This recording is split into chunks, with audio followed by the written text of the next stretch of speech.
Welcome to the Hollywood Scholar. I'm Jed Morgan, and I just finished Doctor Who's 60th Anniversary Part 1, The Star Beast. And this will be a very short review because there's not much to say about the episode beyond its clear political motivations. There's not much to talk about in story of plot, in character, or anything like that, because the priorities were very clearly about the message and about the diversity, not about the storytelling, the character development, or any other such storytelling priority. It was all about the message, and the BBC itself even said so in its review of The Star Beast, saying that the episode was little more than a vehicle for the message. So I can only harp on the message of the episode so long. I'll briefly mention a few writing things about it as we go along, but the majority of the writing was exposition or message based. Those were the two options when it came for dialogue and scene development. We had very little to work with. There was no character meat to work with.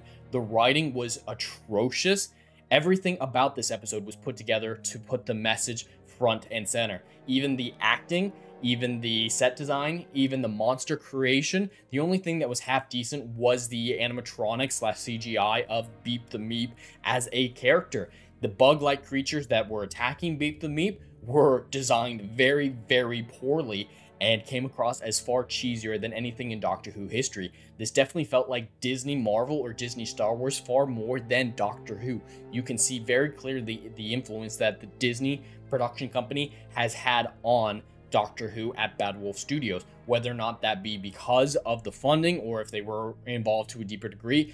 Russell T Davies has never come out and said firmly where the BBC's involvement ends, but it's very clear from just watching the episode that they had a strong degree of influence on it, because this was Disney down to a T, from cheesy visual effects, cheesy design, where the priorities were all about the message. There is nothing more Disney than being focused on the message more than anything else. But before I get any further, there will be brief spoilers for The Star Beast ahead, so spoiler alert. The intro sequence is one of the few things I have to praise about The Star Beast.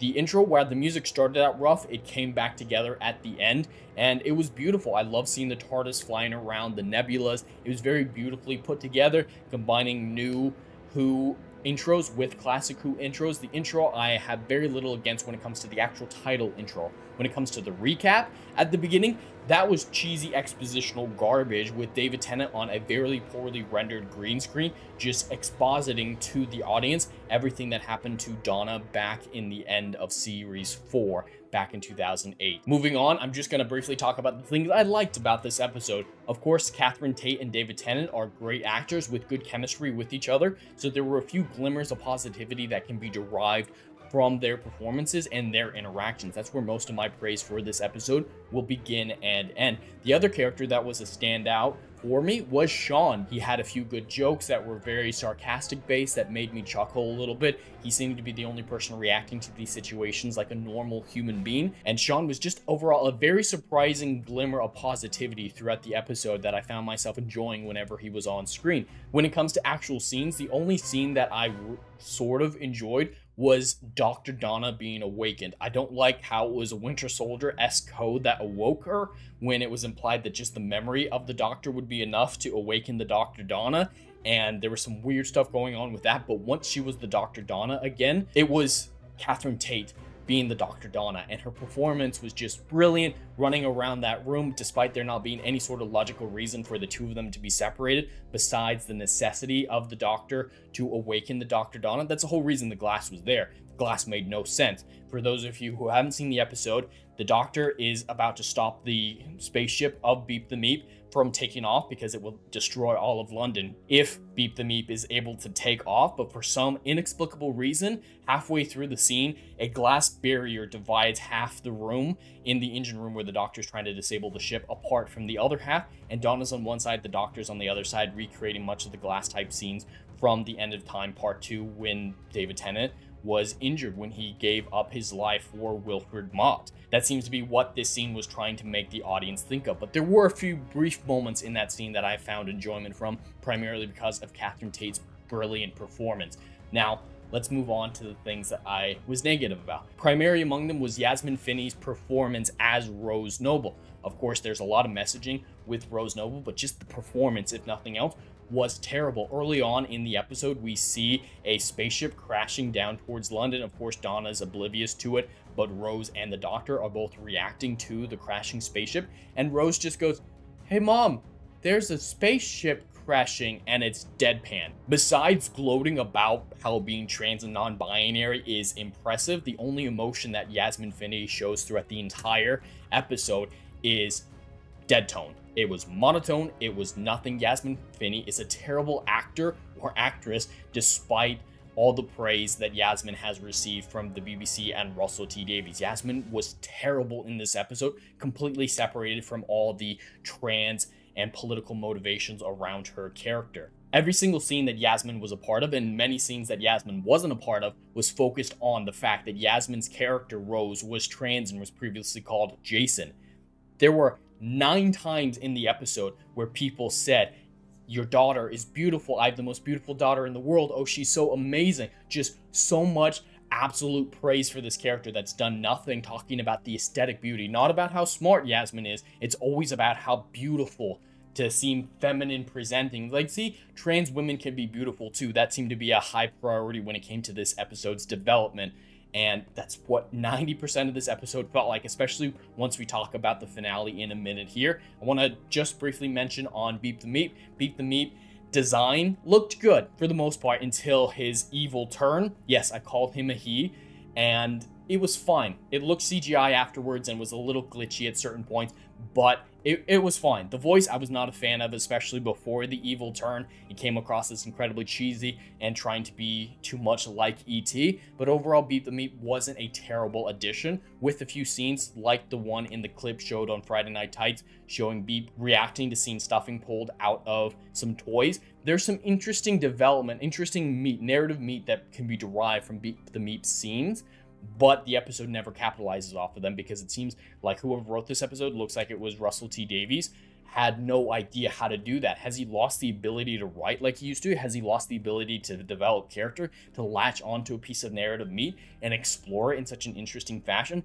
It definitely seems like he has, because most of Beep the Meep scenes could be changed into something interesting and riveting, but none of them turned out that way. Throughout the episode, the sonic screwdriver was weird. It had a bunch of new powers like creating force fields, projecting holograms, and all sorts of stuff like that. The sonic was ridiculous and more like a magic wand than anything, capturing teleports. The only thing that it did that made sense was being able to vibrate mortar in a brick wall enough to make it collapse. That I can totally see the Sonic doing. Pretty much everything else, the Sonic did not make any sense throughout the episode, and that's the same for most of the technology. It seemed even more nonsensical than normal. Of course, with sci-fi technology, there is a degree of forgiveness for its design and its believability, but the Sonic was just taken far too far this time. Every single scene of the Star Beast seemed to feature at least a degree of diversity, to the point where it was unmistakable that that was a priority. The only white men in the episode besides David Tennant seemed to be the ones possessed by Beep the Meep's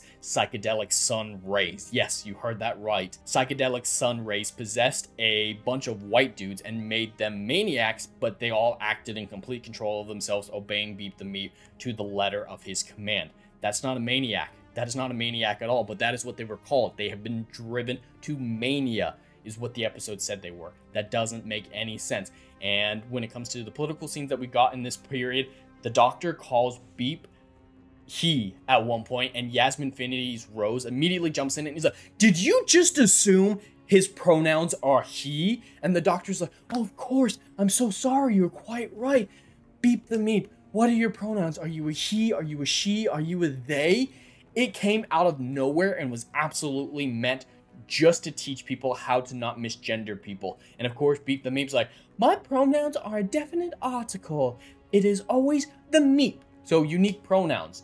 That was obvious political propaganda. That was the chief priority of that scene, and most of the episode was to teach people about trans wording, transgendering, and all sorts of stuff like that, that it was not subtly included. Not subtle whatsoever. Of course, there have been slight political aspects to episodes in the past, including Russell T Davies' initial runs, but they were always integrated into the story in more of a philosophical degree. They were much more subtly included, and they left a lot up to the audience to come up with and see how they would feel about a situation, rather than beating them over the head with the right thing in that situation. And that's 100% what the Star Beast did. Of course, they had to include a little bit of PETA type stuff where Beep says that Beep the Meep is being hunted by these bug-like creatures for his fur. And the doctor's like, oh, you're a victim of the fashion industry. Of course, another degree of political messaging and virtue signaling. Moving on, we got some terrible action sequences between the unit forces that some of them were possessed by the psychedelic sun ray, some of them weren't, the bug-like creatures, and everybody else just in this massive firefight. Those action sequences were terrible. And then there's a weird courtroom scene that the doctor put together. He even put on one of those courtroom wigs and somehow brought the bugs to him, got them killed because the Meep was actually evil. That whole courtroom scene was utterly ridiculous and had me and the other panelists who watched this episode with me, that video will be coming out as soon as I can edit it down for copyright, laughing hysterically because of how ridiculous it was. Once they finally get back to where Beep the Meep ship crashed to try to stop Beep the Meep from taking off, there was a wheelchair character who we'd met earlier who was just there previously for exposition, which seems to be 90% of the dialogue that isn't trans-related is exposition related. And this wheelchair, as soon as we realized that they're about to get caught, their soldiers coming in, we all said, hey, the wheelchair lady's gonna come in and save the day, and she's gonna have impressive weapons. Someone even predicted that she'd have rockets so that she could fly. That didn't end up being the case, but yes, we saw a mechanized wheelchair fighting off enemies, and the person in the wheelchair, she even said, I will hold off unit, you guys do what you need to. She held off an entire elite military squad driven to mania by psychedelic sun rays because she had missiles in her wheelchair. Yeah, we laughed at that part too. We did more laughing at the episode's expense than we did anything else during the run of the Star Beast. Then, of course, the finale happens. It's super cheesy. I've already mentioned that the doctor was trying to stop the spaceship from taking off because apparently it's a dagger drive, which means it takes a bunch of Earth's crust to fuel it, so it's destroying London. But as soon as they stop the ship, Earth just fixes itself up. All the chasms that are burning, destroying London, just immediately put themselves back together, and everything's nice and cozy and beautiful, and there's nothing wrong because the non-binary Dr. Donna is here to save the day. Yes, you heard that correctly. The doctor has to wake up the Dr. Donna to help him shut down the engine inside of the Dagger ship, and of course he does so. Dr. Donna is able to help him shut down the ship, but the meta-crisis is, of course, going to kill Donna. That's what we've known for the last 15 some odd years since Journey's End aired. But suddenly, Donna's not dead. And all the psychedelic people possessed, they're not possessed anymore. And everything's brilliant and everything's okay and the Earth's fixed itself. And why? Because Donna passed down the meta-crisis DNA into Rose. And Rose was awakened at the same time as Donna. So they're both doctors, they're both Time Lords, part human, part Time Lord, but Rose is so much better than both Donna and the Doctor because Rose is trans. You heard me correctly. The Earth, or at least London, is saved because someone has a trans superpower. I'm not kidding. Rose's superpower is the fact that Rose is trans and non-binary, and the Dr. Donna and the Doctor are just screaming jubilantly saying, it makes so much sense. The Dr. Donna, we were binary and didn't work. We needed someone who was non-binary to hold the energy of the meta-crisis. Oh my God, you were trying to tell me that when you said binary, binary, binary. We needed someone who was non-binary to fix the situation. And that's where Rose came in. And Rose even said, male or female, I am neither, and I am both. And I am so much more, saying that trans is better than human, that it is above human. Apparently, Rose was trans because Rose had the consciousness of the Doctor within Rose, and Rose had to pick between man and female, and it was because there were two spirits inside of this body, and that's what made Rose non-binary and trans. But women is so much better. That's what we find out later is, apparently, if only the Doctor hadn't been a male-presenting Time Lord, women was so much better. If only you had still been a woman, you would have understood our position. That is something that Donna said to the Doctor at the end of the episode, is if only you were a woman, you would understand. So we got woman is better, but at the same time, we got trans and non-binary so much better than everyone. Wow, that was about 10-15 minutes of abject pandering and social propaganda to a degree that I didn't think was possible. I can unequivocally say, because of that sequence, as well as all the others that I previously mentioned, this is the wokest story that I've ever seen. This is the most politically driven piece of media I have ever consumed. This far outweighs anything that Disney Marvel, Disney Star Wars, or anybody else has ever dreamed of. It is all about the message. If I were rating this episode based on its woke meter, it would have blown past any previous degree of measurement for wokeness. If the previous woke hierarchy ended at 10 with Captain Marvel, for example, definitely not Captain Marvel, but let's say that's what it was, this episode would have achieved a 25. It blew away any expectations of wokeness or political propaganda that I have ever even fathomed. And the dumbest things that I could have come up with to explain this episode would not have reached this point. All the stuff we joke about the Fantastic Four, where the Thing is going to be an allegory for transness and anything like that, it falls short of how dumb the Dr. Donna being solved by a non-binary person was. I am floored by how woke this episode was and how degrading it is to David Tennant and Doctor Who as a whole. It is offensive to Doctor Who. This isn't Doctor Who. This is Disney propaganda. This is trans woke propaganda to the utmost max. And then, of course, there's a new console room, which I don't think looks good whatsoever. It's really flat. It's very bland. And the acting in that scene was rather strange. And Donna looks like she totally on purpose spills coffee on the console, getting them spun out into anywhere in space and time, leading to Wild Blue Yonder. I can't say more about this episode besides what I already have, because it is just pure, unadulterated political propaganda to the max. There's no point in talking about the story, the plot, or the characters to any more of a degree than I already have, because they don't matter. They clearly did not matter to the creatives behind this episode. The only thing that mattered was the political propaganda of showing that trans was better than human, and that women is better than men, and white people evil. It is blatant to a degree I never even imagined possible. But that is the state of Doctor Who. Russell T Davies is not our savior. Doctor Who is dead, and I can't imagine how woke and how terrible the future of Doctor Who will be. I'm giving this episode a 2 out of 10, and only because of David Tennant's performance, of Catherine Tate's performance, and Sean. And that's very generous of me. I feel like I shouldn't give this a number score at all, because it falls short of anything even remotely resembling quality whatsoever. I'm embarrassed that I keep watching this. I'm embarrassed that I'm going to keep watching To Wild Blue Yonder and into the future of Doctor Who just to review it for my channel. Doctor Who is dead so firmly. I would rather watch a lot of Witcher content, and for the people familiar with my channel, you know how big of a statement that is. Doctor Who is desecrated by this episode. Nowhere near as offensive as The Timeless Children or anything like that, but I would even rather watch many Chris Chibnall episodes over rewatching The Star Beast. But anyway, that's all I have for today. I'd love to hear your thoughts in the comments below. Please like and subscribe, and I'll see you in the next video. Anon.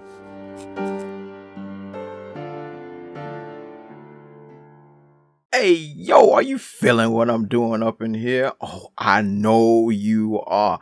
Do you miss all the good, compelling stories that we used to get back in Hollywood that they ain't putting down no more? Oh, I know you missing it. So check out my book series, Odyssey of a Phoenix, a mythological epic about philosophy, morality, and modern-day mental illness issues, baby. Book 1, Down in Flames. Book 2, Apocalypse Then. These are currently on sale. What are you waiting for? Get your hands on them. And we got Book 3, Kill the Dark, is coming down the pipeline. Just wait for all the good stuff that's dropping. You ain't gonna be disappointed, fam.